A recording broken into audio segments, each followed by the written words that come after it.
Yun, magandang araw po sa inyong lahat, Luzon, Visayas, Mindanao, pati na rin po sa mga kababayan nating OFW. Welcome po sa panibagong reaction video dito sa Makapili TV. Ngayon ito yung pag-uusapan lang po natin itong mga pahayag ni Pangulong Duterte. Ito bago pa yung nangyayaring ngayon, mga Quad Committee hearing tungkol sa EJK, sa Pogo, sa illegal na droga. So ito, matagal nang naging pahayag to ni Pangulong Duterte. So continuation ito doon sa sinabi ni yung isa sa mga resource person ng Quad Committee kung saan sinabi niya na kinabang ang buong Pilipinas sa war on drugs ni Pangulong Duterte. So dito, ipakikita lang dito yung naging sakripisyo ng ating Pangulo para labanan yung illegal na droga. Alam naman po natin, bago siya maupo bilang presidente, kaya nga siya yung binoto natin, di ba? Kasi nga alam natin, yung droga sa Pilipinas talagang talamak na. Sabi nga ni Pangulong Duterte, di ba, papunta na tayo dun sa narco politics, kung saan ang nagdidesisyon na ay yung mga drug lord. O kumbaga sabihin natin, ang mas nagpupondo sa politika natin ay pera galing sa droga.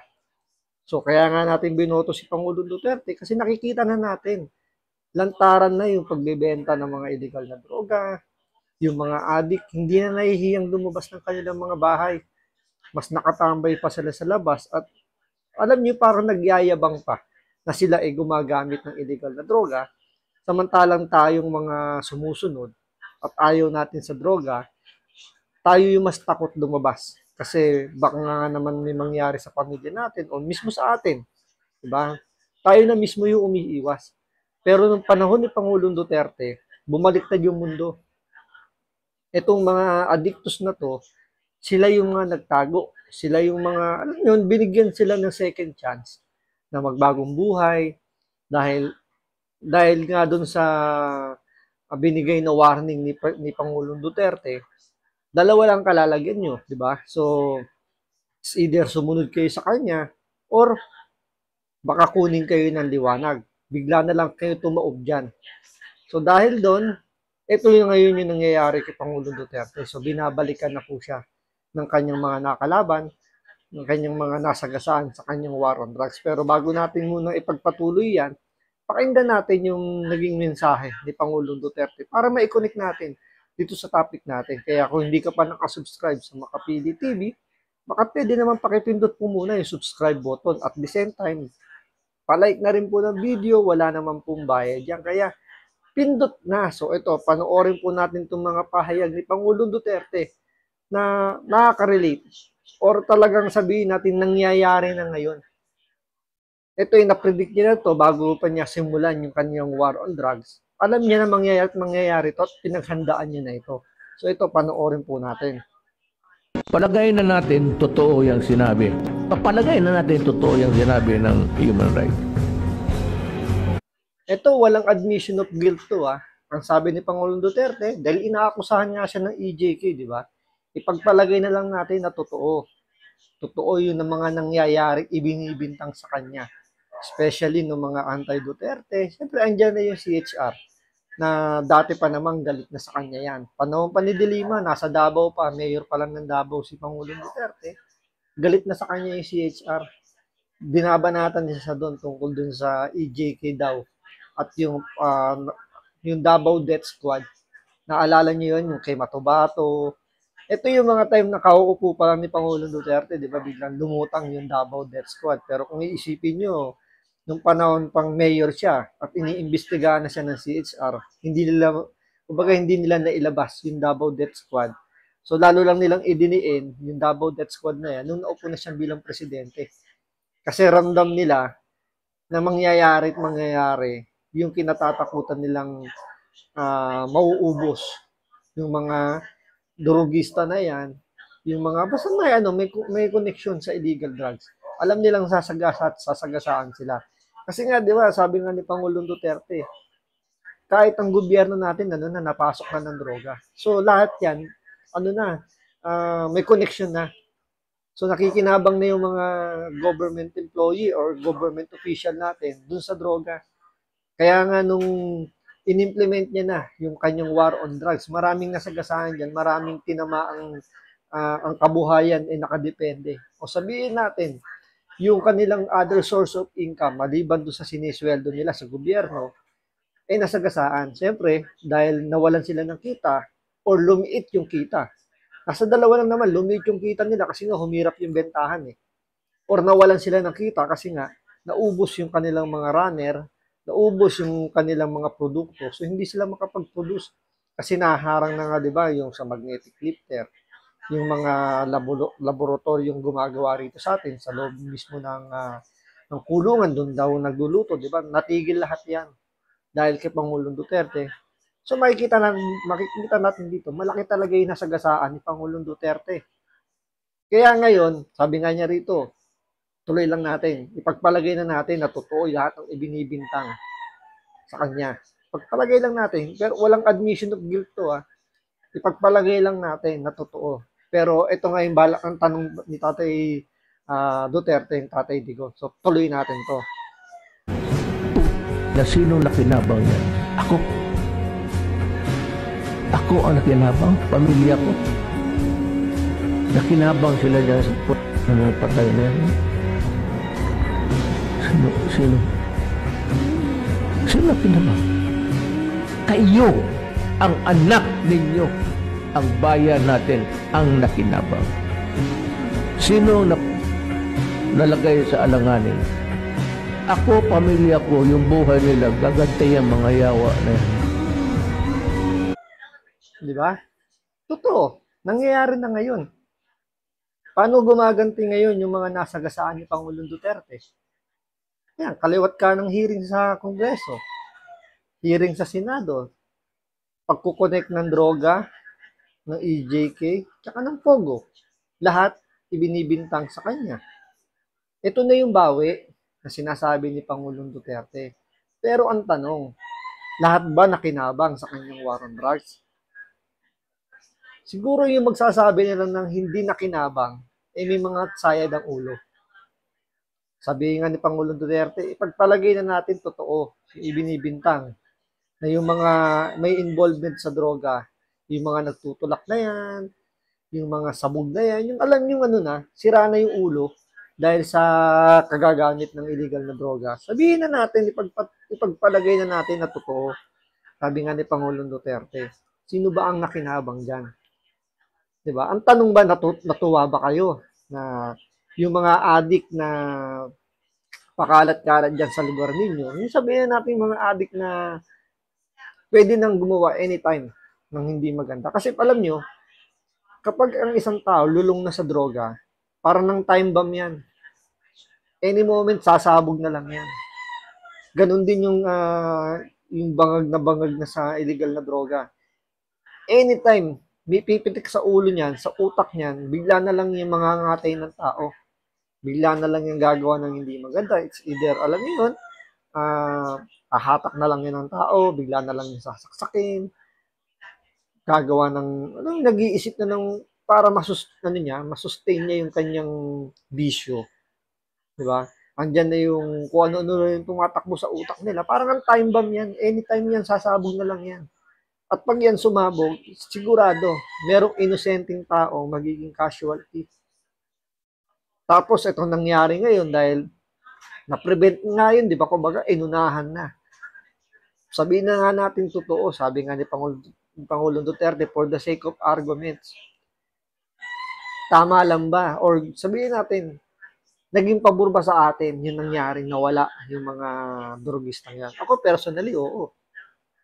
Bakit? Siyempre, para sa protection ng pamilya natin, protection natin. Diba ngayon nung panahon ni Pangulong Duterte, bumaliktad ang mundo. Paano bumaliktad? Yung mga drug addict na yan, di ba? Nagsitago, umalis dun sa lugar nila, yung iba nagparehab. Yung iba, kinuha na ng liwanag. So, naging tahimik ang buong Pilipinas. Dahil nga nawala sila So, paglabas mo ng bahay, hindi mo na sila nakikita. So, panatag na tayo nakakalabas ng bahay, kahit pa paano, medyo yung mga anak natin, yung mga mahal sa buhay natin na umuwi ng gabi, medyo paano meron tayong kapanatagan. Pero at least hindi pa rin naman tayo nagbababa ng ano, 'di ba, ng guard natin. Sabi nga, 'di ba, hindi tayo masyadong nagpapakampante. Pero still, paano naramdaman natin yung nagandang epekto na nangyari doon sa war on drugs si Pangulong Duterte. War on drugs na ang tinatarget ay yung mga may involvement sa drugs. Ngayon, sasabihin nyo, di ba? Paano naman yung mga pinatay ng mga pulis daw na wala naman daw kinalaman sa illegal na droga? Doon kasi hindi natin masasabing walang kinalaman. Siguro meron. Kaya nga may nakulong ng mga pulis, di ba? Especially yung kay Ian De Los Santos. So yun, napatunayan yun na guilty yung mga pulis dahil talaga umabuso sila. Pero pansinin nyo, yung mga nagreklamong mga nasa human rights na pinatay daw di umano ng mga pulis. Pero wala silang maiturong pulis kung sino yung pumatay. Basta ang sinasabi lang nila, pulis yung pumatay. Tulad ng isang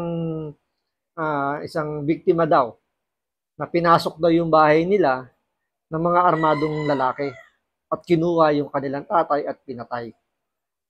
Doon pa lang, inassume nila, pulis ang gumawa nun. Dahil pulis daw ang gumawa nun, utos daw yun ng kanilang PNP chief at nung mas mataas pa sa PNP chief, which is si Pangulong Duterte daw yung nag-utos.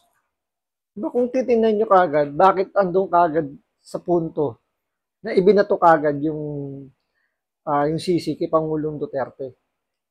Pero kung titingnan nyo, dapat dalawang side ang titingnan mo, di ba? So, pwede kaya yung nag-utos doon o nagtaob doon sa sinasabing biktima na to, yung drug lord.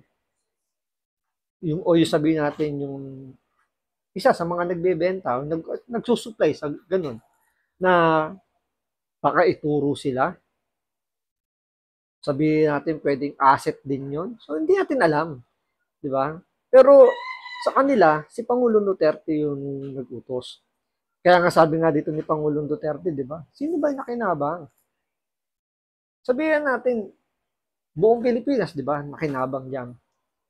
Sinasabi nila diyan yung mga mayayaman, hindi naman daw masyadong nakinabang doon sa war on drugs ni Pangulong Duterte. Oo, siguro directly hindi masyado dahil meron silang bodyguard eh. Di ba? Pag yan ay umalis ng bahay, antimano may kasamang bodyguard. So, protektado sila. Siyempre, gated din yung bahay nila. So, hindi naman ganung sabihin natin na, kumbaga, meron silang proteksyon. Pero siyempre, itong mga mayayaman na to, meron tong, siyempre, yung mga mayayaman na yan, may mga kasama naman sa bahay yan, di ba? Siyempre, mga kasambahay yan. Meron yung mga yung driver nila, mga bodyguard nila. Hindi naman mayayaman yan. Iniiwan nila yung pamilya nila. Diba? Dahil kailan nila magtrabaho. So, paano nila mapoprotektahan yung kanilang pamilya kung sila nasa trabaho? So, nakinabang sila. So, yung mga mayayaman na to, indirectly, nakinabang din. Dahil paano, kampante sila, yung mga pamilya, no, kanilang mga kasama sa bahay, kanilang mga bodyguard, napoprotektahan. Diba? So, buong Pilipinas nakinabang sa war on drugs si Pangulong Duterte. Siguro, yung mga hindi lang nakinabang dito, o sabihin natin, hindi masyado, ito yung mga tumatanggap siguro ng mga lagay o ng sabihin natin, ng komisyon doon sa illegal na droga. Siyempre, itong mga drug lord na to, papunta na nga tayo sa narco-politics, sabi nga ni Pangulong Duterte, siyempre, pinupondohan yung kanilang pangkandidato sa politika. So, siyempre, in return, kailangan nila ng kapalit. So, yun yung proteksyon na kailangan ng mga drug lord. So, dalawa yung hindi nabiyayaan. Sabihin natin, dalawa yung hindi nakinabang. So, ang naapekto ng todo ay yung mga drug lord. Pangalawa, yung tumatanggap ng pera galing sa mga drug lord. So, pwedeng itong mga nag-iimbestiga ng mga mabatas natin, posible na kaya sila eager na balikan si Pangulong Duterte dahil ito na yung utos ng mga nag-sponsor sa kanila yung pumupondo para sa kanilang mga pamumulitika. So, pwedeng ito inuutusan or pwedeng sabihin natin, ito na yung balik. Yun na siguro yung pinakamagandang term doon. Ito na siguro yung balik na sinasabi ni Pangulong Duterte na gaganti itong mga yawang to. So, ito, inuumpisahan na. Kaya kung mapapansin nyo, di ba? Lahat nakakonektado kay Pangulong Duterte, tulad na lang ng Pogo. Paano naidikit yan kay Pangulong Duterte? Unang-una, inaprubahan nga ni Pangulong, totoo naman, inaprubahan ni Pangulong Duterte yung Pogo. Binigyan niya ng permit yan. Pero nung time ng pandemic na yon. So doon, bakit ba niya binigyan ng permit? Kasi kailangan niya i-legalize. Kasi kung tutusin, di ba, ngayon pa lang nga sa panahon ni BBM, ang dami nagsulputang mga illegal na Pogo. Pero nung panahon ni Pangulo Duterte, binigyan niya ng permit kasi gusto niya maging legal. Nakita nyo? Kasi kailangan natin ng pondo dahil pandemic time. So, kailangan ng pondo pambili ng vaccine na itinurok sa inyo. Itinurok sa atin. Kailangan natin bumili, kailangan natin mangutang ng pambili ng vaccine. Kailangan bumili ng mga kailangan ng mga medical equipment para sa mga medical workers natin. So, siyempre, walang trabaho, ang ekonomiya natin bumagsak dahil nga walang trabaho eh. Pero dahil dun sa Pogo, kahit paano nakasurvive yung Pilipinas dahil malaking puwera ang pumapasok dyan kasi online naman yan eh. So, kahit paano may nakukuhang income, kahit paano hindi masyadong dumapa yung ekonomiya ng Pilipinas. Hindi naman kasi bayabang bansa ang Pinas. Alam naman natin yan. So, limited ang budget natin. So, dahil doon, kahit paano nakasurvive. Nagkagulo-gulo lang naman yung Pogo after ni Pangulong Duterte bumaba. So, lumaganap yung illegal na Pogo.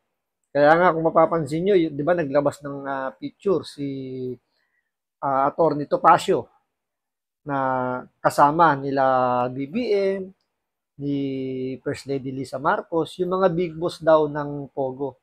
So sabi nga niya doon, siguro ito yung dahilan kung bakit naging rampant yung pagdami ng ng illegal na Pogo.